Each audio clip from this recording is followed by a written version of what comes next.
Hi, I'm Michelle. I've written a book called Becoming Goan. I'm here to recommend books on Goa. These two books are memoirs that I read. They were recommended when I was writing my own memoir, Becoming Goan, a contemporary coming home story.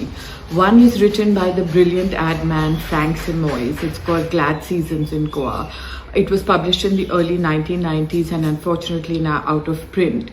It's beautifully written. You can see Simoes is perfect advertising prose that he uses throughout the book, beautiful imagery, very well written. It talks about his coming home to Goa, his ancestry in Saligao, his buying land in Kandoli, his moving there, the many different people and characters that he meets.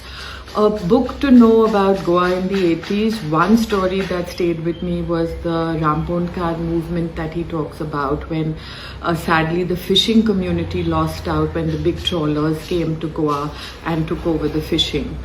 The other book I read that was recommended was Moving to Goa by Katrina Kakkar. She's a woman without Goan ancestry, but she buys and moves to Goa. It was published by Penguin in 2013. It's the Goa dream. Everyone wants to buy a house, move to Goa. So she tells her story, but she also goes into the history, the culture, the customs. It gives you a good insight into some of Goa of that time. One chapter that stayed with me was her research about the young men who work in Goa, who come to work in Goa in the beach shacks and the exploitation and their stories. It was very memorable and it stayed with me. So two memoirs about moving to Goa that I would recommend.